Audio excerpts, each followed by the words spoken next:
안녕하세요. 저는 부산에 살고 있는 30대 후반의 미혼 여성입니다.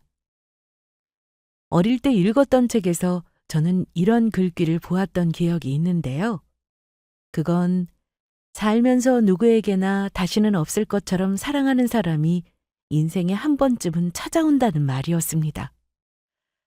하지만 누군가는 그 사람을 알아보지 못하기도 하고 또 누군가는 그 기회를 놓치기도 한다고요. 그리고 저는 그때 그런 생각을 했습니다. 만약 저에게 제가 진심으로 사랑하게 될 사람이 찾아온다면 어떤 어려움이 있어도 절대로 놓치지 않겠다고요. 지나간 미련으로 평생을 후회하면서 사느니 어떤 고난이 있어도 그 사람 옆에서 함께 이겨내는 게 낫다고요. 그때까지만 해도 저는 부모님이 돌아가신 것만 제외한다면 제 인생에서 제가 마음먹은 대로 되지 않은 일이 더는 없을 줄 알았습니다. 너무 어리고 어린 만큼이나 순진했던 생각이었죠. 저는 다행히도 결혼을 하고 싶을 만큼 진심으로 사랑하는 사람을 만날 수 있었습니다.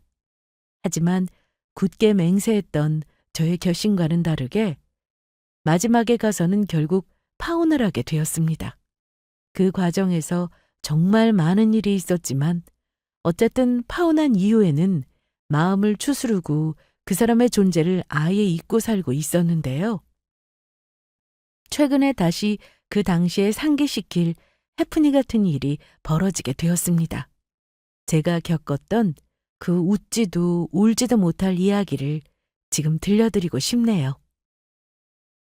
윤정아, 이모야. 지금 얼른 택시 타고 병원으로 와. 저는 아직도 가끔 컨디션이 좋지 않은 날이면 그날의 악몽을 꾸고는 합니다. 이건 제가 아마 죽을 때까지도 잊지 못할 말이겠죠. 저는 이모에게서 이 말을 들었던 그날의 소름 끼치도록 차갑던 공기마저도 생생하게 기억을 하고 있거든요. 당시에 17살이었던 저는 야간 자율학습을 마치고 독서실로 향하던 길에 큰이모에게서 한 통의 전화를 받게 되었습니다.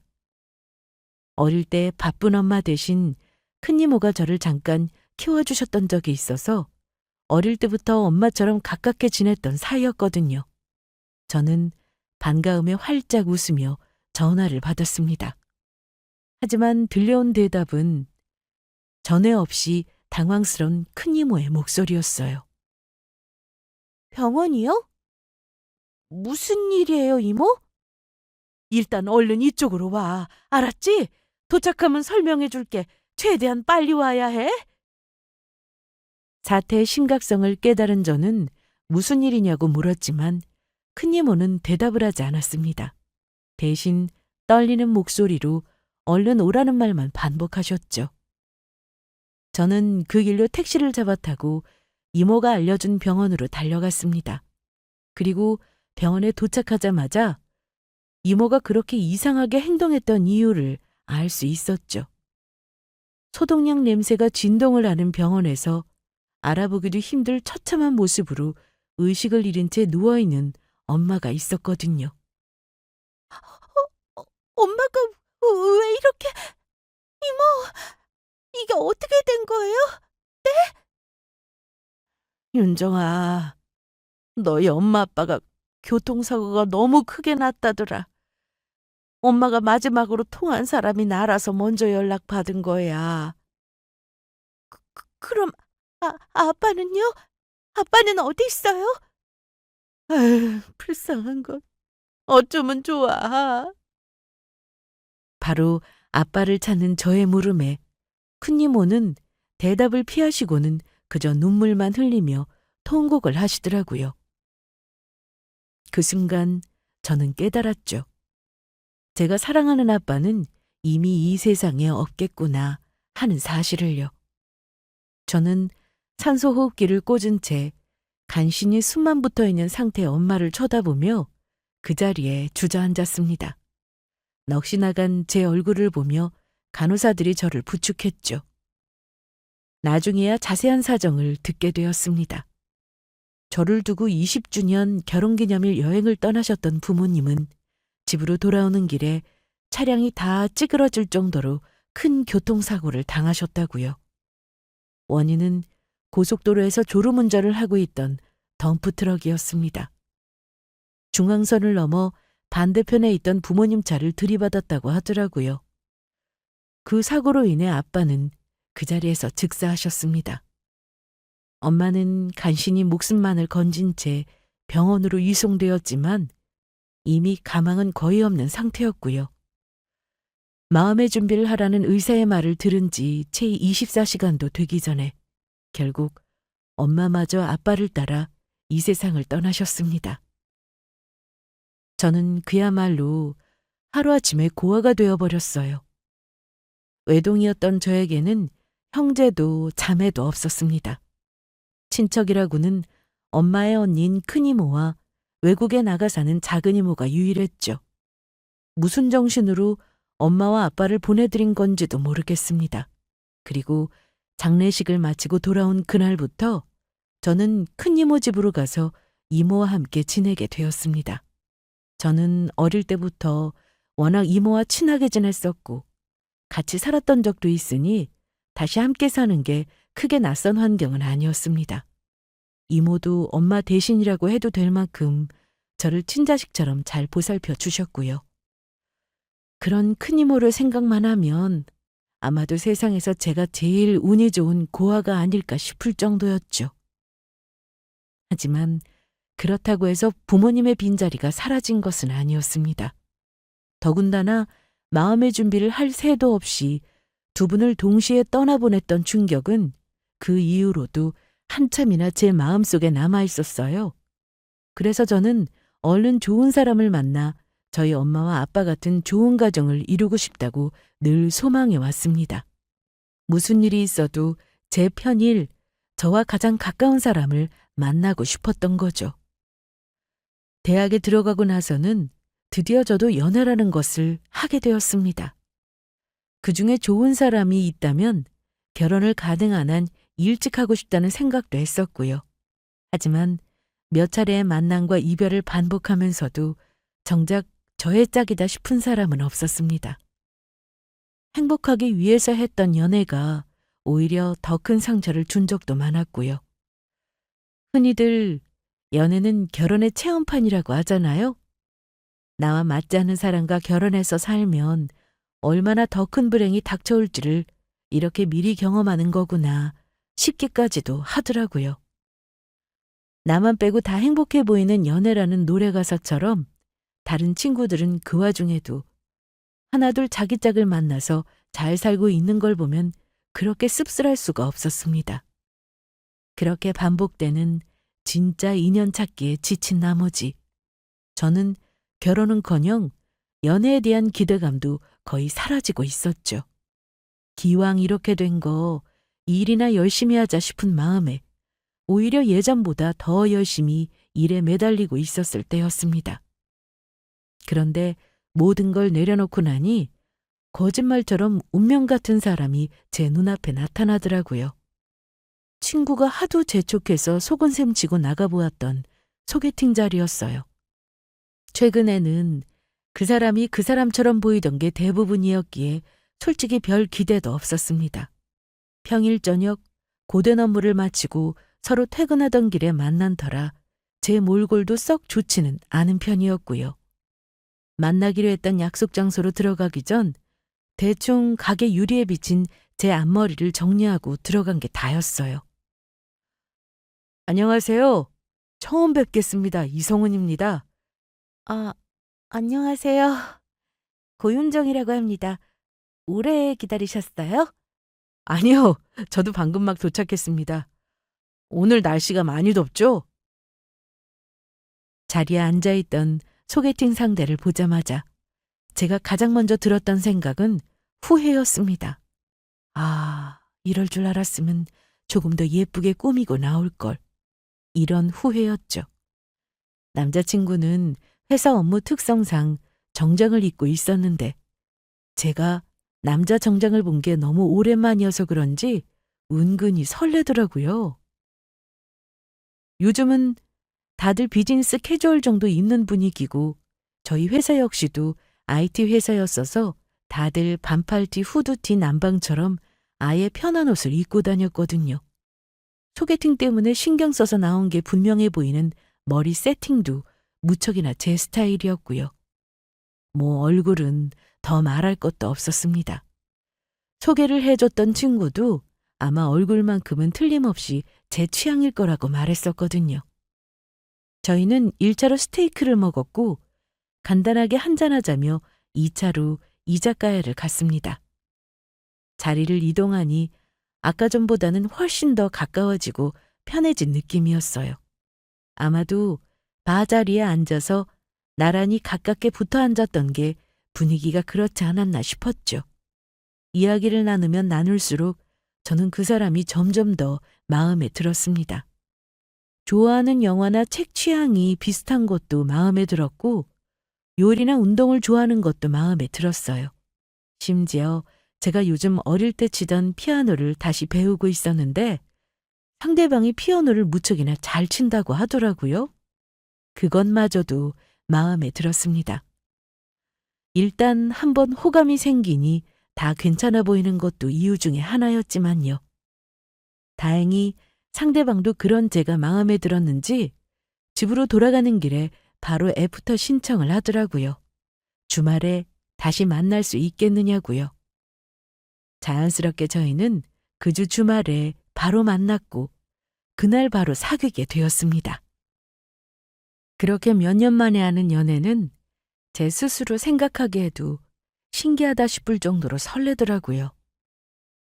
대학 신입생 시절에 사귀었던 20대 초반의 첫 연애 이후로 이렇게 설레는 연애를 다시 할 수 있을 거라고는 기대하지도 않았었는데 말입니다. 그것도 30을 벌써 몇 해나 넘긴 지 지금에 와서 이렇게 잘 맞는 사람을 만날 줄은 몰랐죠. 나 요즘 테니스 배워보고 싶은데 같이 할래? 테니스? 내가 가르쳐 줄게. 나 테니스도 잘 쳐. 오, 진짜 잘하는 거 확실해? 자기한테 배워도 괜찮은 거 맞아? 자기야, 나 못 믿어? 작년에 보드 배우고 싶다고 했을 때도 내가 가르쳐 줬잖아. 괜찮았어, 아니었어? 그래, 보드는 잘 타기는 하더라. 일단 한번 믿어본다. 거기다 저는 의욕만 넘치고 몸이 전혀 따라주지 않은 전형적인 운동치였거든요. 그런데 제 남자친구는 운동신경이 너무 좋아서 어지간한 운동은 다 잘하는 편이었어요. 그래도 본인이 잘하니 못하는 사람을 가르치려면 많이 답답했을 텐데 제가 뭘 배우고 싶다고 하면 싫은 티 한 번 낸 적이 없었죠. 작년 겨울에 보드를 타러 가서도 제가 엄청 답답하게 굴었었거든요. 먼저 배우고 싶다고 해놓고는 막상 가서는 아프다, 무섭다, 투덜거리면서요. 그런데도 저를 아기 가르치듯이 살살 달래가면서 하나부터 10까지 차근차근히 가르쳐주는데 새삼스럽게 반하게 되더라고요. 나중에 우리가 결혼해서 아기를 낳으면 이렇게 자상한 아빠가 되어주겠구나 싶은 마음도 들었고요. 좋은 사람을 만나니 저도 좋은 사람이 되고 싶었습니다. 남자친구는 제가 하는 일이나 행동에 평소에는 거의 터치를 하지 않는 편이었지만 그래도 그 사람이 싫다고는 행동은 제가 알아서 안 하게 되더라고요. 예를 들면 너무 밤늦게 돌아다니지 않는 것, 집에 가서는 기다리지 않게 자기 전에 꼭 잔다고 이야기를 하고 잠드는 것 등등이었죠. 그리고 이 연애를 시작하며 바뀐 게 저뿐만은 아니었습니다. 만났던 당시의 남자친구는 원래 군대에서 담배를 시작해서 하루에 반갑도 넘게 피우는 골초였습니다. 저는 다른 건 다 괜찮아도 담배 피우는 사람과는 만나지 않겠다는 확고한 원칙이 있었거든요. 그래서 연애를 시작할 때 못 박았던 약속이 있었죠. 저와 연애를 하고 싶으면 담배를 끊으라는 약속이요. 진짜 담배 끊을 수 있겠어? 못할 것 같으면 지금 미리 말해. 참, 할 수 있다니까. 담배 끊는 게 뭐라고. 남자가 일단 하겠다고 했으면 약속을 지켜야지. 큰 소리 쳤다가 못 끊으면 어쩌려고 저럴까? 괜히 나중에 몰래 피우다 걸리거나 하지 말고. 걱정하지 마. 내가 무조건 끊을 거니까. 대신에 내가 담배 끊으면 자기도 나중에 내 소원 하나 들어줘야 해. 소원이 뭔데? 그건 나중에 얘기해 줄게. 사실 담배를 끊으라고 말하면서도 저는 큰 기대는 없었습니다. 원래 저희 아빠도 생전에는 흡연을 하셨는데 엄마의 그 오랜 잔소리에도 결국 못 끊으시는 걸 봐왔거든요. 그래서 담배를 끊는 게 얼마나 힘든 일인지는 잘 알고 있었죠. 완전히 끊는 것까지는 바라지도 않으니 건강을 위해서 많이 줄이기라도 했으면 좋겠다 싶은 생각이었습니다. 그런데 웬걸요. 남자친구가 정말로 담배를 줄이기 시작하더라고요. 나가서 피우는 횟수가 확연히 줄어들기 시작하더니 나중에는 저와 만나서 데이트를 하는 와중에는 아예 담배를 피우지 않는 날들도 늘어갔습니다. 그뿐만이 아니었어요. 1년쯤 지나자 담배에서 전자담배로 넘어가더라고요. 그러더니 나중에는 전자담배도 관두고 니코틴 패치를 붙이거나 니코틴 껌을 씹는 정도로까지 바뀌어갔습니다. 남자친구가 언젠가는 그 니코틴 껌도 완전히 끊겠다고 선언을 했으니 그 정도면 만족할 만한 변화였어요. 그리고 술도 좀 줄였으면 좋겠다는 저의 말에 회식 자리가 아니고서는 어지간한 술자리에 거의 나가지 않게 되었고요. 간혹 있는 술자리에서도 자리를 옮길 때마다 제게 꼬박꼬박 연락도 잘했고 절제하는 모습도 보여주었습니다. 그 밖에도 어지간해서 제가 싫다고 하는 부분들은 완벽하게는 아닐지언정 최대한 맞춰주는 모습을 보였고요. 오죽했으면 남자친구의 친구들이 여자한테 잡아서 꼼짝 못하고 사는 거냐고 놀리기까지 했다더라고요. 나 때문에 담배도 끊고 술도 거의 안 마시는데 힘들지 않아? 힘들기는 그것도 다 내 건강 생각해서 하는 말이었잖아. 오히려 건강해지고 담배값 술값도 굳어서 난 좋은데? 자기 친구들이 등신 같다고 놀려도? 괜찮아. 여자친구 말 안 듣는 게 더 등신 같지? 그럴 때마다 남자친구는 전혀 신경도 안 쓰는 눈치였고요. 먼저 저렇게 말해주니 너무 고맙더라고요. 같은 문제를 겪고 있는 제 친구네 커플은 연애를 한 지 4년이 지나도록 아직까지도 술, 담배 문제로 싸우고 있었거든요. 저희는 상대방이 싫어하는 행동을 먼저 하지 않도록 최대한 배려를 했습니다. 2년이 넘는 연애 기간 동안 저희가 거의 싸우지 않았던 건 연애 초반의 이 마음이 서로 변하지 않았던 덕분이었죠.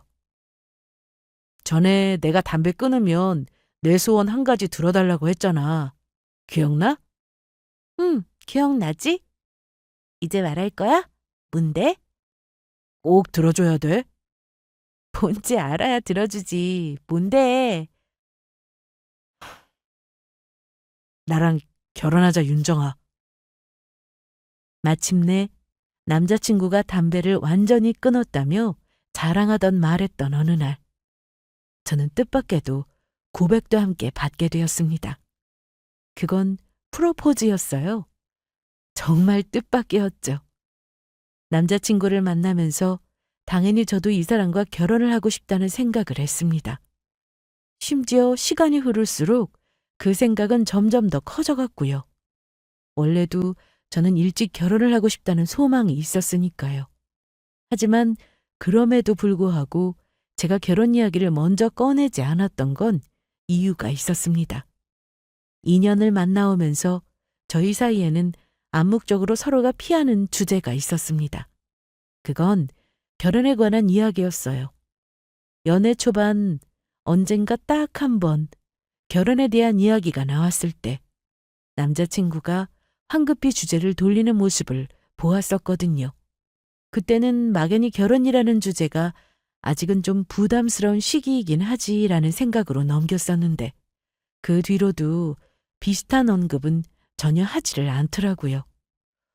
그래서 저 역시 덩달아서 결혼 이야기를 꺼내지 않았고요.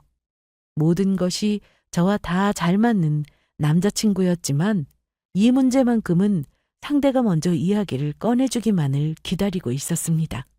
그러니 오늘 이 자리에서 자기 소원이라며 꼭 들어달라고 하는 프로포즈를 제가 전혀 예상하지 못한 것도 무리는 아니었죠. 놀란 제가 머뭇거리면서 대답을 못하고 있자 남자친구는 위도 주머니에서 작은 상자를 꺼내 그 속에 있던 반지를 제 손에 끼워 주었습니다. 설마 거절할 생각은 아니지? 반지 이미 받은 거다. 뭐야, 대체 반지는 언제 준비한 거야? 내가 너무 오래 기다리게 했지? 미안해. 내가 기다리던 거 알고는 있었나 보네? 당연히 알고 있었지. 근데 아무것도 없이 결혼할 수는 없잖아. 프로포즈는 돈 좀 모으고 나서 하고 싶었어. 지금까지 결혼의 이야기에 대해서 이런 방구 한마디 언급조차 없었던 게 겨우 돈 문제 때문이었다니. 저는 조금 맥이 풀렸습니다. 왜냐면 저한테는 돈 같은 건 전혀 중요한 문제가 아니었거든요. 저에게 있어서 결혼이라는 건 제가 사랑하는 사람이 저를 사랑해주는 그 마음만 있으면 되는 문제였죠. 하지만 어쨌든 그것도 다 지나간 이야기였습니다. 저는 손에 끼워준 반지를 몇 번이고 햇빛에 비춰보면서 신나서 방방 뛰었습니다. 영화를 보면 깜짝 프로포즈를 받은 예비 신부들이 너무 좋아서 날아갈 것처럼 보이더니 그 기분을 알 것 같더라고요. 저희는 이제 본격적으로 결혼을 준비하는 사이가 되었습니다. 알고 보니 남자친구가 혼자서 많이 알아보고 있었더라고요. 그 주에 바로 웨딩 박람회가 있어서 티켓을 끊고 얼떨결에 구경을 가기도 했고 견적 상담을 받기도 했죠. 그래도 남자친구의 부모님께 먼저 인사를 드려야 하는 것 아니냐고 했더니 결혼하고 싶은 사람이 있다고 대충은 말씀드렸다며 저더러 걱정할 필요가 없다고 하더라고요. 예비 시어머니가 바쁘셔서 당장 만날 수가 없고 요즘은 예식장부터 먼저 잡아두고 인사를 드리는 경우도 많다고 하니 저는 그냥 그런가 보다 했습니다. 저희도 예식장을 먼저 잡았는데 예약금을 걸고 온 날 큰이모가 그러시더라고요. 그래도 그 집에 인사 먼저 하러 가는 게 맞는 것 같지 않니? 저도 그렇게 말했는데 남자친구가 계속 괜찮다고 하더라고요. 그 집 사정이야 네 남자친구가 알아서 잘 처리했겠지만 그래도 다른 것도 아니고 네 결혼 문제인데 이모는 좀 걱정이 되는구나. 예비 시댁도 한번 가보고 예비 시부모님이 어떤지도 한번 살펴보고 나서 결정하는 게 맞는 것 같아. 큰이모의 말씀을 듣고 나니 그 말씀이 맞다 싶었습니다. 그래서 예식장도 모자라서 웨딩드레스까지 보러 가자고 하는 남자친구에게 저는 제동을 걸었죠. 이 다음 단계부터는 먼저 인사를 드리고 하는 게 맞는 것 같다고요. 그러자 남자친구는 조금 머뭇거리더니 알겠다며 고개를 끄덕였습니다. 그 짧은 머뭇거림에서 저는 약간의 의아함을 느꼈지만 대수롭지 않게 생각하고 넘겼죠. 그때까지만 해도 저는 곧 제 앞에 닥쳐올 미래에 대해서 전혀 모르고 있었습니다. 그건 예비시댁이라는 엄청난 시련이었습니다. 아무튼 그로부터 일주일 뒤 저는 드디어 예비시댁에 인사를 드리러 가게 되었습니다. 처음 뵙겠습니다, 어머님. 고윤정입니다. 반가워요. 우리 성훈이한테 만나는 아가씨가 있다는 이야기를 듣고부터 언제나 만나보나 기다렸는데 드디어 이렇게 보게 되네요. 더 일찍 찾아뵀어야 하는데 죄송해요. 아유, 죄송은 무슨. 그리고 결혼하면 앞으로는 지겹도록 얼굴 보게 될 사이잖아요? 듣던 대로 얼굴도 너무 예쁘고 착하게 생겼네. 감사합니다. 어머님도 너무 미인이세요. 이제 보니까 상훈 씨가 어머님을 닮았나 봐요. 어머, 말도 예쁘게 하는 것 좀 봐. 솔직히 내가 젊었을 때는 미인 소리를 꽤 듣기는 했었어요. 예비시댁에 도착해서 처음 인사를 드리고 저희는 화기애애한 분위기로 대화를 시작했습니다.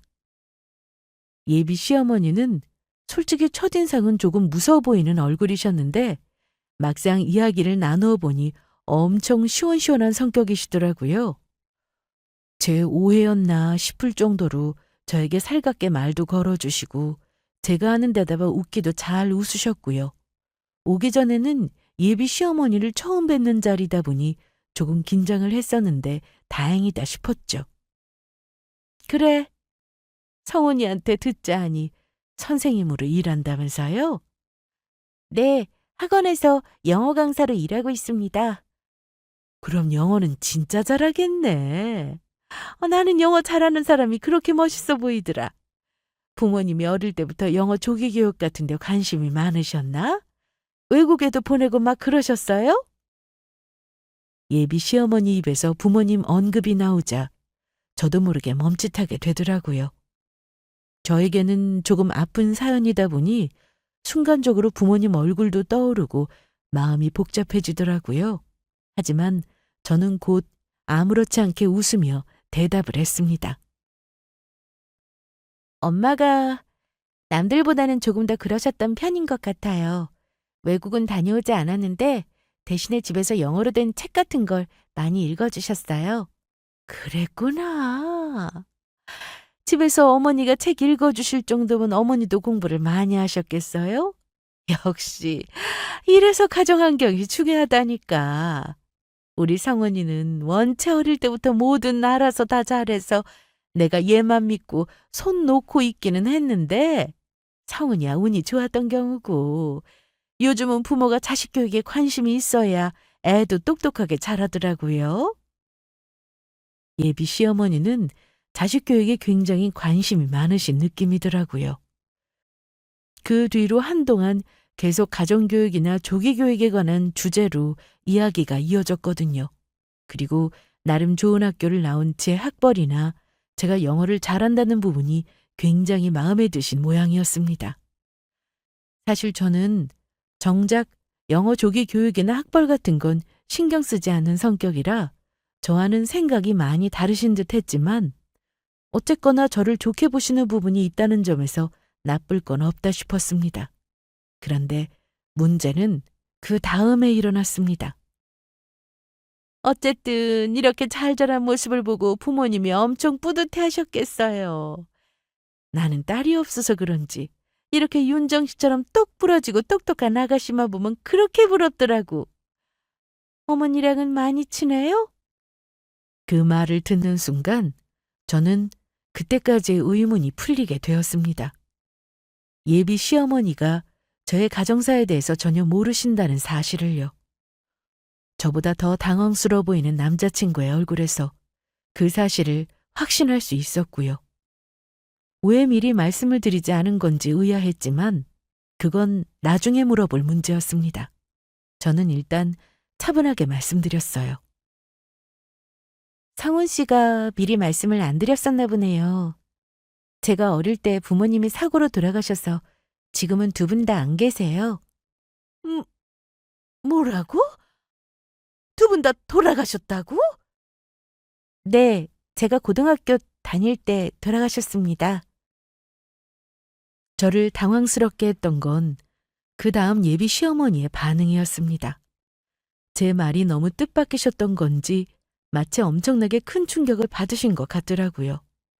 왜냐하면 말씀까지 더듬으시면서 새빨개진 얼굴로 벌어진 입을 다물지를 못하셨거든요. 물론 놀라셨을 수도 있는데 이렇게까지 당황스러워하실 일인가 싶었습니다. 제가 부모님이 안 계시다는 얘기를 하면 보통 제가 만났던 사람들은 속으로야 어떻든 제 면전에서는 적어도 담담한 얼굴로 고생 많았겠다며 한마디 위로 정도만 건넬 뿐이었거든요. 그러니 이런 반응은 저조차도 처음 겪는 일이었습니다. 세상에. 그럼 코아라는 말이에요? 네. 그래서 저는 큰 이모가 키워주셨어요. 고아라는 그 단어가 엄청 거슬리기는 했지만 틀린 말은 아니었기에 저는 순간적으로 놀라 튀어나온 실수겠거니 생각하기로 했습니다. 하지만 그건 실수가 아니었어요.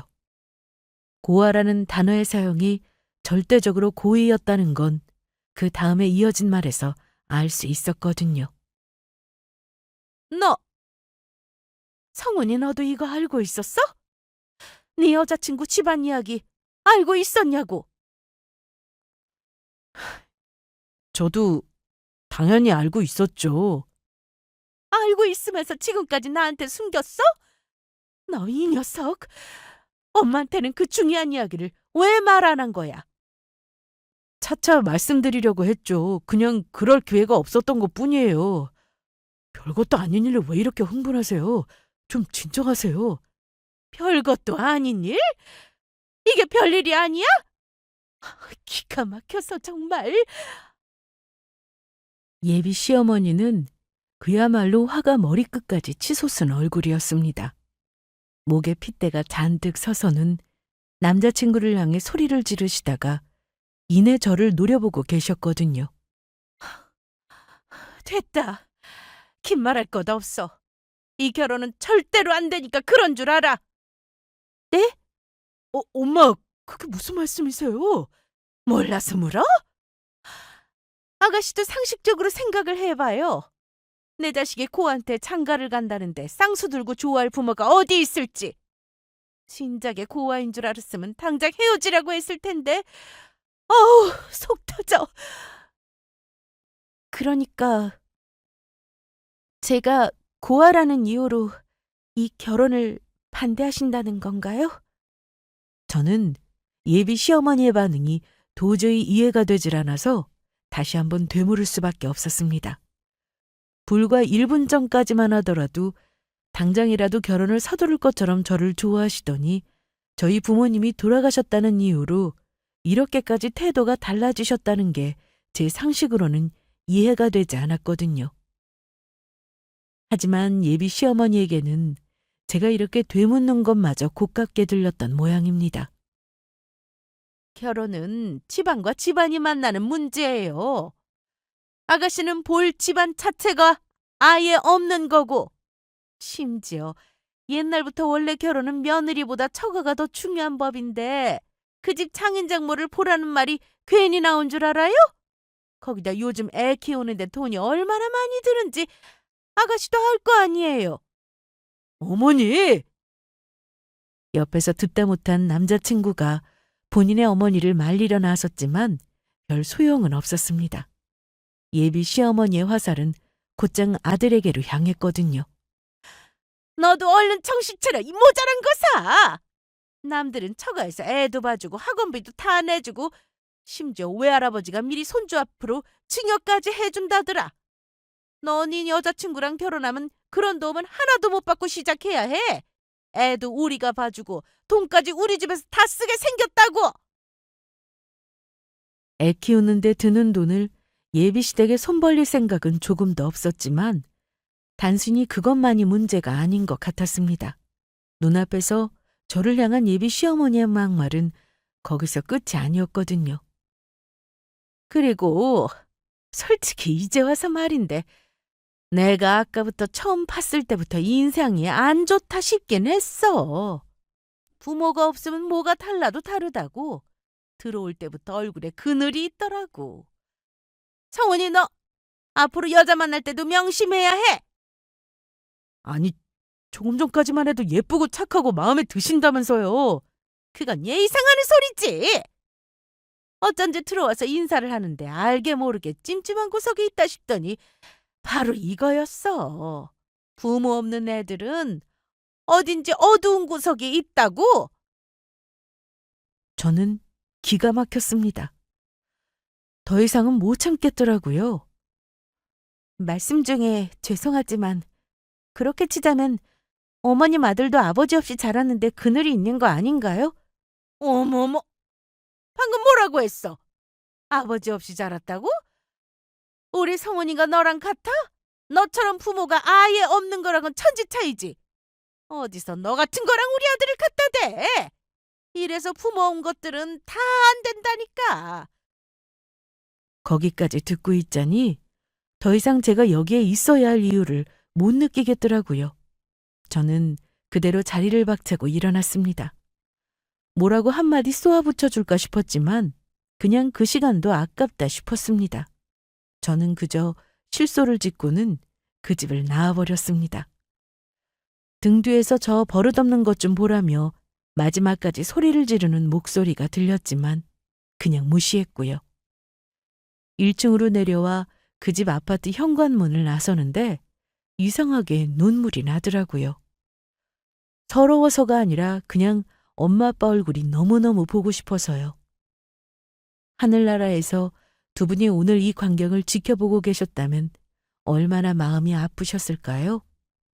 오늘 같은 날은 엄마 품에 안겨서 엉엉 울고만 싶더라고요. 윤정아, 잠시만. 좀 기다려봐. 뭐, 할 말 있어? 뒤늦게 저를 잡기 위해 뛰어나온 남자친구가 지하철로 향하고 있던 제 손을 낚아챘습니다. 남자친구는 저를 잡지 않은 다른 손으로 마른 세수를 하면서 한숨을 푹푹 내쉬더니 이렇게 말했어요. 우선 일단 미안해. 나도 우리 엄마가 저렇게까지 말씀하실 줄은 몰랐어. 진짜 미안해. 몰랐어? 알았으니까 너도 너희 엄마한테 말씀 안 드린 거 아니야? 나 고하라고? 그냥 천천히 말씀드리려고 했던 거야. 신경 쓰시는 부분인 거 알기는 했는데 저렇게까지 하실 줄은 나도 몰랐다고. 그러니까 결국은 제 말이 맞았다는 말이었습니다. 본인 어머니가 저렇게나 예민한 문제라고 생각하는 걸 알면서도 무슨 일이 벌어질지도 모르고 무책임하게 저를 그 자리까지 데려다 놓은 거고요. 됐어. 이제 와서 이게 다 무슨 소용이야? 말을 왜 그렇게 해? 내가 엄마를 설득해 볼 테니까 자기도 엄마 마음 좀 풀리시고 나면 선물이라도 사들고 와서 점수 좀 따봐. 뭐라고? 우리 엄마 좋은 걸로 준비해서 예쁜 짓 좀 하라고. 금방 넘어가실 거야. 우리 엄마 애교에 엄청 약하니까. 자기가 그렇게 하면 그냥 녹으실걸? 아, 이걸 어디서부터 어떻게 지적해야 할지 진짜 엄두가 안 나더라고요. 저는 아까 저를 보던 예비 시어머니 얼굴처럼 벌어진 입을 다물지를 못했습니다. 제가 들은 이야기가 실화인가 싶어서요. 면전에 대고 온갖 막말을 퍼볼 정도로 무례했던 건 내가 아니라 네 어머니인데 왜 내가 애교를 떨어서 점수를 따야 하는데? 너 제정신이야? 아까는 우리 엄마가 조금 흥분하셔서 그런 거지. 말이 그렇다는 거지. 진짜 그게 진심이셨겠어? 내 눈에는 완전 진심이시던데? 너 부모 없이 자라서 인상 안 좋고 그늘 있는 여자랑 결혼할 자신 있어? 좀 사소한 걸로 말꼬투리 잡지 말고. 그리고 솔직히 엄마가 틀린 말씀하신 건 아니지 않아? 결혼할 때 여자 집안 보는 거, 결혼하면 손주 양육 문제로 처가 도움 받는 거 다 맞는 말이잖아. 좀 표현이 그래서 그렇지 다 걱정해서 하시는 말씀이셨던 거고. 아까는 입도 뻥긋 못하고 있길래 벙어리라도 됐나 싶더니 지금 보니까 말은 아주 잘하네. 근데 뚫린 입이라고 별소리를 다 해도 되는 건 아니야. 너도, 너희 엄마도. 제가 가장 슬펐던 것은 다른 무엇도 아닌 남자친구의 이런 태도였습니다. 무슨 일이 있어도 세상에 유일한 내 편이 되어줄 것만 같다고 생각했던 내 반쪽이 사실은 내 편이 아니었다는 사실이었죠. 내 편이 아니었을 뿐만 아니라 심지어 나를 말꼬투리나 잡는 예민하고도 이상한 사람으로 몰아가고 있었습니다. 여기서 누가 봐도 이상한 건 본인 어머니라는 생각을 전혀 못하는 눈치였어요. 절대로 상식적인 반응은 아니었죠. 비상식적인 예비 시어머니의 행동도 그랬지만 그 뒤에 이어진 남자친구의 행동 역시 정상은 아니었습니다. 2년이 넘는 시간 동안 그토록 저를 위해주고 서로가 싫어하는 행동은 사소한 것 하나조차도 알아서 조심하던 저 사람이 정작 지금 이 순간에 와서는 왜 이렇게 앞뒤 다른 사람처럼 변해버린 건지 저는 이해가 되지 않았습니다. 가족에 얽힌 문제에서는 누구나 이렇게 이성을 잃게 되는 건지, 그것도 아니면 사실 이게 진짜 그 사람의 모습이었는지를요. 뭐가 됐든 결과는 달라질 게 없었습니다. 저는 헤어지자고 말했고, 남자친구는 오히려 본인이 더 환한 얼굴로 알겠다고 대답하고 가버리더라고요. 우리는 그렇게 헤어지게 되었습니다. 헤어지고 나서 저는 친구를 통해서 남자친구가 하루 걸러 부잣집 딸들과 선을 보러 다닌다는 소식을 들을 수 있었습니다. 아주 저 보라고 작정이라도 한 것 마냥 그러고 다닌다고 하더라고요. 한순간에 끝나버린 사랑이 힘들지 않았다면 거짓말이었습니다. 아마도 부모님이 돌아가셨던 이후로 이렇게까지 힘들었던 순간은 처음이었을 거예요. 하지만 저는 제 인생을 살아야 했습니다. 누구보다 보란 듯이 잘 살아야 했죠. 하늘나라에 있을 엄마 아빠를 위해서라도요. 그 뒤로 저는 아예 남자친구에 대한 관심을 끊어버렸습니다. 친구들에게도 걔에 관한 건 어떤 소식이든지 저에게 전하지 말라고 말했고요. 그렇게 시간은 흘러 어느새 3년이 훌쩍 지났습니다. 시간이 해결해 준다는 말처럼 저는 더 이상 남자친구에 관한 생각을 하지 않게 되었어요. 아주 가끔씩 그 사람과 함께 갔던 음식점이나 카페를 갈 때면 여기 왔었지 하고 떠올리는 정도가 고작이었어요. 헤어진 이후로 저는 일에 매진했고 제 생활도 이제 완벽하게 안정을 되찾은 상태였습니다. 그 어떤 일도 저에게 동요를 일으키지 않을 만큼 마음 공부도 열심히 했고요. 하지만 원수는 외나무다리에서 만난다고 하던가요? 저는 시내에 있는 한 건물에서 전 남자친구의 엄마를 만나고 말았습니다. 어머, 어떻게 여기서 다 만나? 나 못 알아보겠어? 저 얼굴을 어떻게 모르겠어요. 아마도 저 얼굴만큼은 앞으로 10년이 지난다고 해도 잊지 못할 것 같았죠. 사실 저는 그때 건물 청소를 하느라 정신이 팔려서 뒤에 누가 있는지도 모르고 있었거든요. 그냥 지나갔으면 됐을 일을 굳이 저를 불러서 얼굴까지 확인하며 다가온 건 저쪽이었죠. 예비 시어머니는 저를 아래 위로 훑어보더니 비웃음을 터뜨렸습니다. 저도 자연스럽게 상대방을 훑어보게 되었어요. 화장을 하고 화려하게 갖춰 입은 옷 차림새를 보니 아마도 위층에 입점한 고급 한식당을 가려는 길인 것 같았습니다. 이 건물 3층에 새로 연 식당이었는데 SNS에서 핫플레이스로 소개될 만큼 인기가 많은 곳이었거든요. 인당 가격이 15만 원이나 하는 곳이었는데 한 달 전에 예약을 하지 않으면 오기 힘들 정도였죠. 아니 꼴이 그게 뭐야?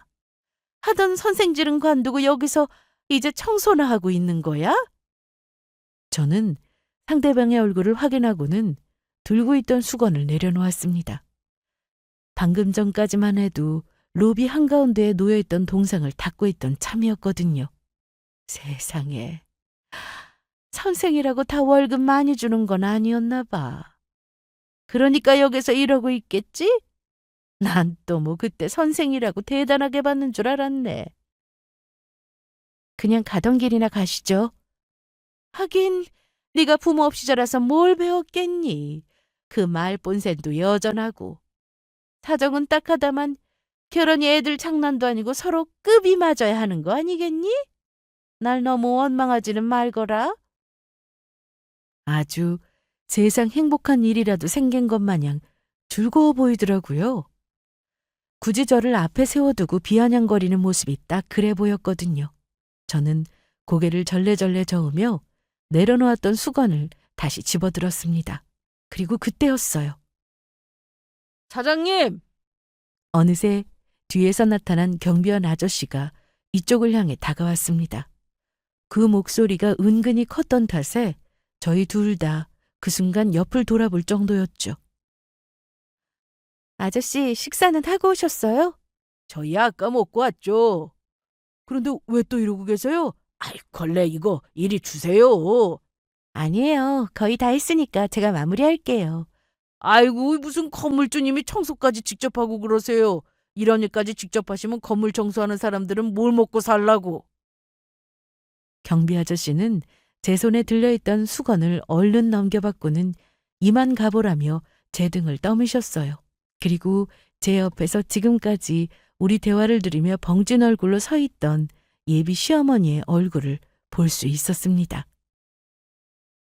아저씨, 아니, 지금 뭐라고 했어요? 건물주요? 네, 이, 이 아가씨한테 지금 뭐라고 불렀냐고요? 건물주님이니까 건물주님이라고 불렀죠. 그런데 누구세요? 경비 아저씨는 별 이상한 사람을 다 보겠다는 듯 고개를 갸웃했습니다. 그 대답을 들은 순간 예비 시어머니가 기겁을 하면서 화들짝 놀랐거든요. 그리고 로비를 한 바퀴 빙 둘러보더니 믿을 수가 없다는 눈으로 저를 번갈아 쳐다보았습니다. 말도 안 돼. 이, 이 건물이 네 거라고? 네가 건물주라고? 사실 저에게는 저희 부모님이 남기고 가신 유산이 있었습니다. 30년 전 부모님의 생전에 사두신 5층짜리 꼬마 빌딩과 3층짜리 상가 건물이었어요. 건물을 구입하던 당시만 하더라도 이곳은 개발이 되기 전이었어요. 10년이면 강산이 바뀐다는데 그 강산이 벌써 3번이나 바뀌었으니 그럴만도 했죠. 세월이 흘러 그 주변부가 개발이 되면서 정말 운 좋게도 빌딩의 시세가 3, 4배가 뛰더라고요. 3층 상가 건물은 부모님이 돌아가시던 당시에 제가 물려받기 위한 상속세와 기타 세금들을 내기 위해 팔았습니다. 물론 큰 이모와 변호사와 많은 상의를 거친 뒤에 내린 결정이었고요. 그리고 남은 꼬마 빌딩인 이곳은 성인이 되기 전까지는 이모가 관리해 주셨어요. 이후로는 제가 이모께 넘겨받아서 쭉 관리를 해오고 있었고요. 전 남자친구와 헤어졌던 그 무렵 저는 미뤄왔던 리모델링 공사를 진행했습니다. 남는 건 시간밖에 없었고 뭐라도 집중할 일이 있어야겠다 싶었거든요. 그 후로 몇 개월간의 리모델링 공사가 끝나고 지금은 거의 새 건물처럼 깨끗해져서 새로 신규 입점하는 점포들을 받은 상태였습니다. 영어 강사 일은 여전히 제 본업이었기 때문에 많은 시간을 쓸 수는 없었지만 그래도 틈나는 대로 들러서 이렇게 건물 관리를 직접 하고 있었고요. 제가 직접 청소를 할 때면 경비 아저씨가 기겁을 하면서 저를 만류했어요. 청소 아주머니를 불러서 할 수도 있었지만 그냥 바로바로 제 눈에 보이는 먼지를 닦거나 쓰레기를 줍는 편이 제 마음도 편했기에 하는 것뿐이었습니다. 바로 오늘처럼요. 그리고 그날 그렇게 헤어진 이후 저는 황당한 전화 한 통을 받게 됩니다. 그건 바로 전 남자친구의 전화였어요. 언젠가 연락이 올 수도 있겠다는 생각을 하긴 했었는데 그게 지금 이 순간이 될 줄은 몰랐죠. 오늘 바로 연락이 오는 건 너무 속보이는 짓이었잖아요. 윤정아, 잘 지냈어? 오늘 우리 엄마 만났다면서? 응, 바쁘니까 용건만 말해. 사실 그동안 연락하고 싶었는데 용기가 없어서 말을 못했어. 나 네 생각 많이 했었거든. 너는 안 그랬어? 하고 싶은 말이 뭐야? 전 남자친구는 차가운 제 말투에 조금 당황을 했는지 한참을 머뭇거리더니 마침내 입을 열었습니다. 나 너랑 다시 시작하고 싶어. 내가 엄마도 설득해서 우리 결혼 허락도 받았어. 갑자기 무슨 헛소리야? 헛소리 아니야. 우리 엄마도 오늘 너 보시더니 먼저 말씀 꺼내시면서 사실은 그동안 당신도 마음이 편하지 않았냐고 하시더라. 너보고 사과도 하고 싶으시대. 미안했다고. 저는 어이가 없어서 웃음이 다 나왔습니다. 3년간 반성했다는 사람치고는 낮에 저를 보며 진심으로 비웃던 그 얼굴이 아직도 생생했거든요. 저는 한참을 더 그 헛소리를 받아주고 있다가 말했습니다. 마음이 편하지 않았던 건 나를 봐서가 아니라 내 건물을 봐서 그랬겠지. 아니야, 무슨. 물론 엄마도 나도 그 얘기 듣고 놀라기는 했는데 그런 것 때문에 설마 다시 만나자는 말을 하겠어? 말 같지도 않은 헛소리하지 말라는 얘기를 해준 뒤 저는 그 전화를 끊으며 바로 연락처를 차단해 버렸습니다. 차라리 솔직하게 말을 했더라면 그나마 남아있던 좋은 기억이라도 남길 수 있었을 텐데 저는 그 말을 듣는 순간 마지막 남아있던 좋은 추억마저 전부 사라지는 경험을 할 수 있었습니다. 정말 마법 같은 기적이었죠. 이제는 정말로 완벽하게 전 남자친구를 정리할 수 있겠더라고요. 제 인생에서 영원히 남남으로요. 남들은 제가 고아가 된 탓에 결혼을 못했다고 할지도 모르겠지만 저는 오히려 반대로 생각을 하고 있어요.